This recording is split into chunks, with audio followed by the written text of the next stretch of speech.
ಸ್ನೇಹಿತರೆ, ಇವತ್ತಿನ ವಿಡಿಯೋದಲ್ಲಿ ನಾವು ಶಂಖದ ಮಹತ್ವ ಏನು ಅನ್ನೋದ್ರ ಬಗ್ಗೆ ತಿಳ್ಕೊಳ್ಳೋಣ. ಬಹುತೇಕ ಮನೆಗಳಲ್ಲಿ ಪೂಜೆಯ ಕೋಣೆಯಲ್ಲಿ ಶಂಖ ಇರುತ್ತೆ. ಆದರೆ ವಾಸ್ತು ಪ್ರಕಾರ ಮನೆಯಲ್ಲಿ ಶಂಖ ಇದ್ದರೆ ಕೆಲವು ನಿಯಮಗಳನ್ನು ಕಟ್ಟುನಿಟ್ಟಾಗಿ ಪಾಲಿಸಬೇಕು. ಈ ನಿಯಮವನ್ನು ಪಾಲಿಸಿದರೆ ಮಾತ್ರ ಲಕ್ಷ್ಮೀ ದೇವಿ ಒಲಿಯುತ್ತಾಳೆ. ಆ ನಿಯಮಗಳು ಏನು ಅನ್ನೋದನ್ನು ಇವತ್ತಿನ ವಿಡಿಯೋದಲ್ಲಿ ಸಂಪೂರ್ಣವಾಗಿ ತಿಳಿಸ್ಕೊಡ್ತೀನಿ. ಹಾಗಾಗಿ ಈ ವಿಡಿಯೋನ ಎಲ್ಲೂ ಕೂಡ ಸ್ಕಿಪ್ ಮಾಡದೆ ಕೊನೆಯವರೆಗೂ ನೋಡಿ. ಹಾಗೆ ನೀವೇನಾದರೂ ನಮ್ಮ ಚಾನಲ್ಗೆ ಹೊಸಬರಾಗಿದ್ದರೆ ದಯವಿಟ್ಟು ಈ ಕೂಡಲೇ ಸಬ್ಸ್ಕ್ರೈಬ್ ಮಾಡ್ಕೊಳ್ಳಿ. ಸ್ನೇಹಿತರೆ, ದೇವತೆಗಳು ಹಾಗೂ ರಾಕ್ಷಸರು ಸಮುದ್ರ ಮಂಥನ ಮಾಡಿದಾಗ ಶಂಖ ಹುಟ್ಟಿತ್ತು ಎನ್ನುವುದು ಪ್ರತೀತಿ. ಸಮುದ್ರ ಮಂಥನದಲ್ಲಿ ಸಿಕ್ಕ 14 ರತ್ನಗಳ ಪೈಕಿ ಈ ಶಂಖವು ಕೂಡ ಒಂದು. ಶಂಖಕ್ಕೆ ಲಕ್ಷ್ಮೀ ದೇವಿಯ ಆಶೀರ್ವಾದ ಇದೆ ಎನ್ನುವ ನಂಬಿಕೆ ಇದೆ.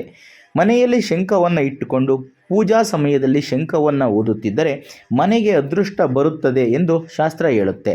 ಅಲ್ಲದೆ ಲಕ್ಷ್ಮೀ ದೇವಿಯ ಕೃಪೆಯಿಂದಾಗಿ ಆರ್ಥಿಕ ಲಾಭ ಕೂಡ ಉಂಟಾಗುತ್ತದೆ. ಆದರೆ ಅದಕ್ಕೆ ಕೆಲವು ನಿಯಮಗಳನ್ನು ಪಾಲಿಸಬೇಕು. ಶಂಖವನ್ನು ಎಲ್ಲೆಂದರೆ ಅಲ್ಲಿ ಇಟ್ಟರೆ ಆಗೋದಿಲ್ಲ. ಶಂಖವನ್ನು ಇಟ್ಕೊಂಡಿರುವಂಥವರು ಈಗ ನಾನು ತಿಳಿಸ್ಕೊಡುವಂತಹ ಕೆಲವೊಂದಷ್ಟು ನಿಯಮಗಳನ್ನು ಪಾಲಿಸಲೇಬೇಕಾಗುತ್ತೆ. ಹಾಗಾದರೆ ಆ ನಿಯಮಗಳು ಏನು, ಅದನ್ನು ಯಾವ ರೀತಿ ಪಾಲಿಸಬೇಕು, ಆ ರೀತಿ ಪಾಲಿಸೋದ್ರಿಂದ ಏನೆಲ್ಲ ಒಳ್ಳೆಯದಾಗುತ್ತೆ, ಏನೆಲ್ಲ ಶುಭ ಫಲಗಳು ಸಿಗುತ್ತೆ ಅನ್ನೋದನ್ನು ಒಂದೊಂದಾಗಿ ನೋಡ್ತಾ ಹೋಗೋಣ. ಸ್ನೇಹಿತರೆ, ಮೊದಲನೇದಾಗಿ ಶಂಖವನ್ನು ಎಲ್ಲೆಂದರಲ್ಲಿ ಇಡಬಾರದು. ಶಂಖವನ್ನು ನಿರ್ದಿಷ್ಟವಾಗಿ ಪೂಜಾ ಕೋಣೆಯಲ್ಲೇ ಇಡಬೇಕು. ಅದಕ್ಕೆ ಕಾರಣ ಇದೆ. ಏಕೆಂದರೆ ಪೂಜಾ ಕೋಣೆಯನ್ನು ಪ್ರತಿಯೊಬ್ಬರು ಕೂಡ ಶುಚಿಯಾಗಿ ಇಡ್ತಾರೆ. ಶಂಖವನ್ನು ಸ್ವಚ್ಛವಾದ ಸ್ಥಳದಲ್ಲಿಯೇ ಇಡಬೇಕು. ಅದು ದೇವರ ಪಕ್ಕದಲ್ಲಿಯೇ ಕೆಂಪು ಅಥವಾ ಹಳದಿ ಬಟ್ಟೆಯ ಮೇಲೆ ಶಂಖವನ್ನು ಇಡಬೇಕು. ಧೂಳು ತಾಗದಂತೆ ಶಂಖವನ್ನು ಇಡಬೇಕು. ಪೂಜಾ ಸಾಮಗ್ರಿಗಳ ಜೊತೆಯಲ್ಲಿಯೇ ಇಟ್ಟರೆ ಇನ್ನೂ ಒಳ್ಳೆಯದು. ಇನ್ನು ಪೂರ್ವ ದಿಕ್ಕಿನಲ್ಲಿ ಇಡಬೇಕು. ಶಂಖವನ್ನು ಇಡುವ ದಿಕ್ಕು ಕೂಡ ಬಹಳ ಮುಖ್ಯವಾಗಿರುತ್ತೆ.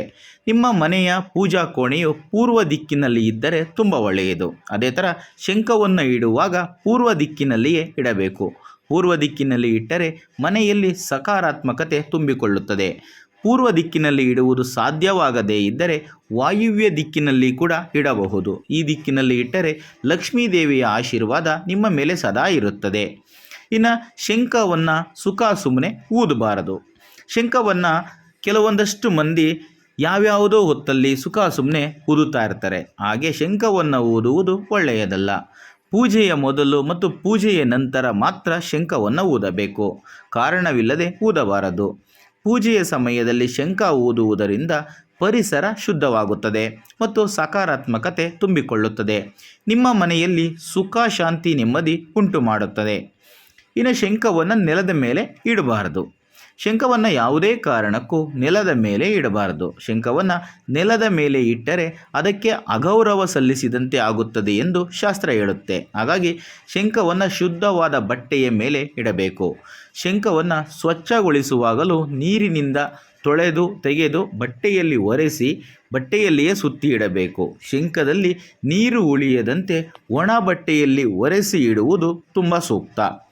ಇನ್ನು ಈ ಶಂಖ ಆರ್ಥಿಕ ಲಾಭವನ್ನು ದೊರಕಿಸಿಕೊಡುತ್ತೆ.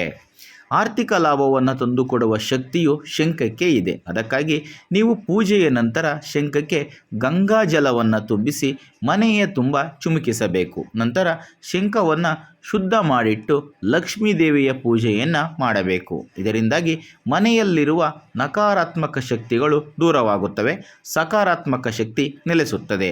ನೀವು ಒಂದು ವೇಳೆ ಆರ್ಥಿಕ ತೊಡಕುಗಳಲ್ಲಿ ಸಿಕ್ಕಿಕೊಂಡಿದ್ದರೆ ಅದರಿಂದ ಹೊರಬರುತ್ತೀರಿ. ಆರ್ಥಿಕ ಲಾಭವನ್ನು ಕೂಡ ಗಳಿಸುತ್ತೀರಿ. ಮನೆಯಲ್ಲಿ ಸಮೃದ್ಧಿ ಉಂಟಾಗುತ್ತದೆ. ಶಂಖದ ಬಾಯಿ ಮೇಲೆ ಇರುವಂತೆ ಇಡಬೇಕು.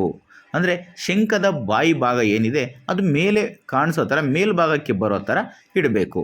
ಶಂಖವನ್ನು ಎಲ್ಲಿ ಇಡ್ತೀವಿ ಅನ್ನೋದು ಎಷ್ಟು ಮುಖ್ಯವೋ ಶಂಖವನ್ನು ಹೇಗೆ ಇಡ್ತೀವಿ ಅನ್ನೋದು ಕೂಡ ಅಷ್ಟೇ ಮುಖ್ಯ. ಶಂಖವನ್ನು ಸರಿಯಾಗಿ ಇಟ್ಟರೆ ಮಾತ್ರ ಸಕಾರಾತ್ಮಕ ಪರಿಣಾಮ ಬೀರುತ್ತದೆ. ಶಂಖಕ್ಕೆ ಯಾವತ್ತೂ ಕೂಡ ನೀರನ್ನು ತುಂಬಿಸಬಾರದು.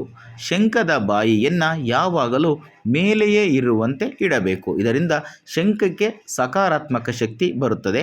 ಆ ಸಕಾರಾತ್ಮಕ ಶಕ್ತಿ ಮನೆಯನ್ನು ತುಂಬುತ್ತದೆ. ಶಂಖವನ್ನು ವಿಷ್ಣು, ಲಕ್ಷ್ಮಿ ಮತ್ತು ಶ್ರೀಕೃಷ್ಣನ ವಿಗ್ರಹದ ಬಳಿ ಇಟ್ಟರೆ ತುಂಬ ಮಂಗಳಕರ ಪರಿಣಾಮ ಉಂಟಾಗುತ್ತದೆ.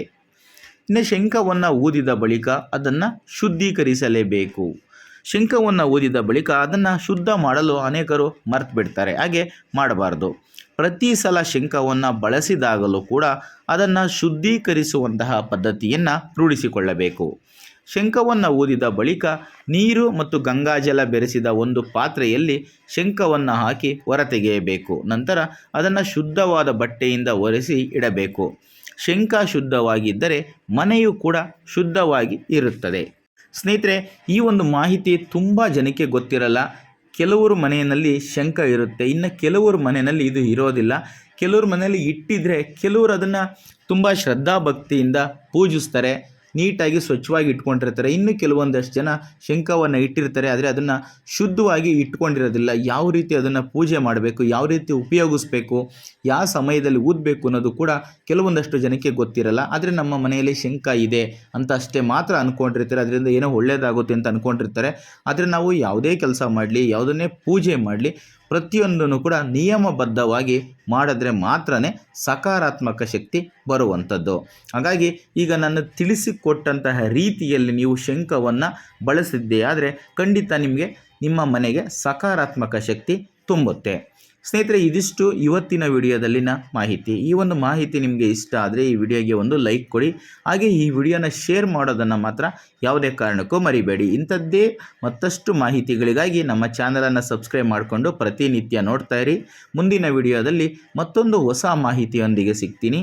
ಎಲ್ರಿಗೂ ಕೂಡ ಒಳ್ಳೆಯದಾಗಲಿ. ಧನ್ಯವಾದಗಳು.